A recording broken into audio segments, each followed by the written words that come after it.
When I bought the land outside Maple Hollow, I thought I'd finally escaped the nonsense of city life and HOA drama. I was wrong. I just didn't know how wrong. Not until the night they burned my orchard to the ground, and watched the flames turn back on them. My name's Eli Thompson, and I'm a retired fire investigator. I spent 25 years studying how fires start, spread, and, when they're mishandled, destroy lives. My retirement dream was simple: to grow apples, peaches, and cherries on my late grandfather's land, 40 acres that had been out of my family for decades until I bought it back. The land bordered the preserve at Maple Hollow, a luxury community run by an HOA notorious for being, well, tyrannical.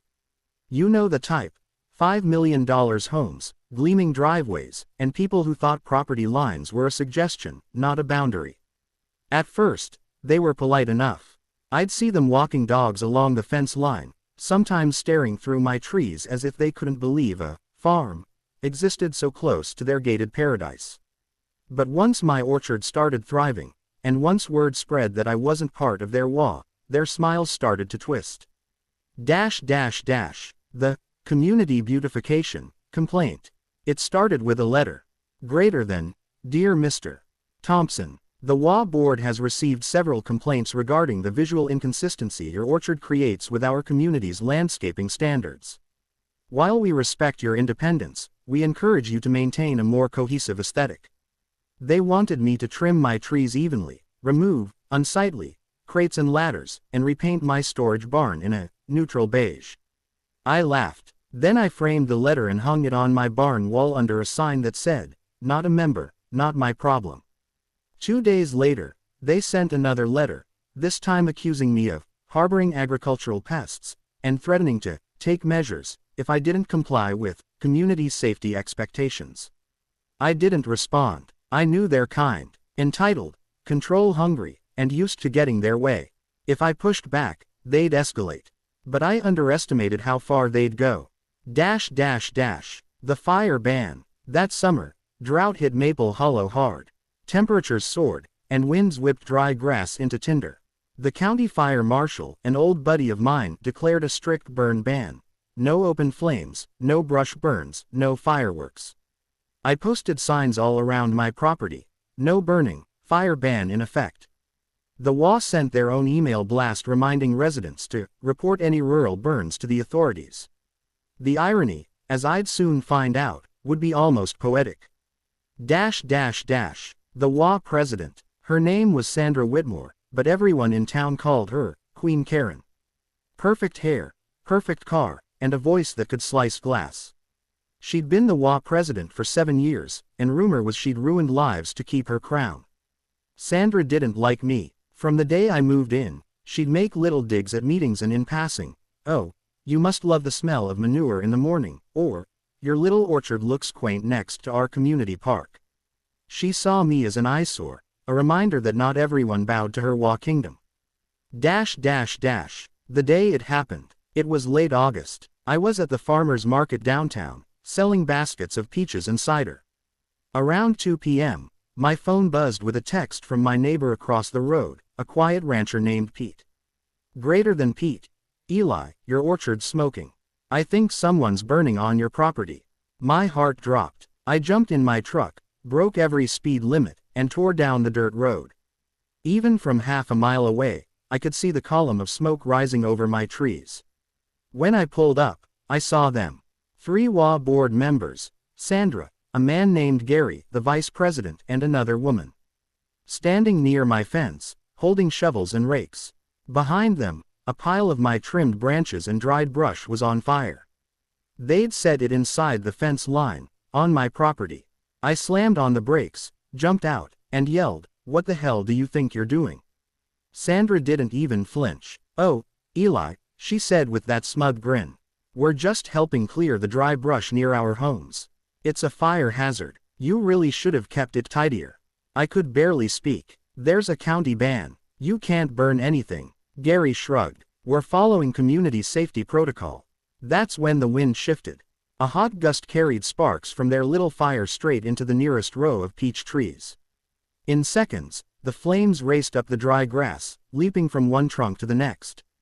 The air went from hot to blistering, Sandra gasped. "Oh no. Put it out. Put it out." But it was too late. The fire had found kindling. My orchard was a tinderbox. I called 911 immediately, shouting into the phone as I grabbed my water pump. "This is Thompson Farm, Maple Hollow Road. Brush fire in progress. It's spreading fast. The flames reverse." When the fire crews arrived, the orchard was half gone. They cut fire breaks and fought like hell, but the wind, the same wind that had fed the flames, suddenly shifted again. Only this time, it blew back toward the HOA's property. I remember standing there, smoke stinging my eyes, as the blaze rolled over the ridge and down into the preserve. Sandra screamed, "No, the homes. Get the hoses." Her perfect world turned to chaos. Fire leapt across her manicured lawns, devoured decorative shrubs, and climbed wooden decks like ladders. One spark hit her cedar roof, and within seconds, her $1 million home was gone. By the time the fire was contained, 6 homes were destroyed. 3 more were heavily damaged. The estimated loss, over $5 million. The investigation. Because of my background, I wasn't just a witness, I was useful. I provided photos, video footage from my security cameras, and fire pattern analysis. The footage clearly showed the HOA members lighting the pile inside my fence. The county fire marshal, my old friend, was livid. He called me personally. "Eli, I've seen stupidity in my day, but this is criminal. They violated a burn ban, trespassed, and started a wildfire. The DA's already building charges." The HOA tried to spin it, of course. Sandra claimed the fire originated on Eli's property, and that they were assisting with fire prevention efforts. But the video proved otherwise. When the footage aired on local news, showing Sandra striking the match, her reputation went up in flames, too. The lawsuits. 3 days later, I got a visit from an insurance adjuster. "Mr. Thompson, we've assessed your losses. Your orchard damage totals around $380,000, trees, irrigation, equipment, labor, and soil loss." He paused. "And, you're going to be paid. In full. The HOA's liability insurance is on the hook." I smiled for the first time in days. "You're serious?" "Oh, they're serious. And their insurer's furious." But that wasn't all. Homeowners within the HOA started suing their own board. Turns out Sandra and her buddies hadn't told the members about their little brush cleanup operation. The fire they caused invalidated their homeowners' policies because they'd broken the law. In short, no coverage, no payout.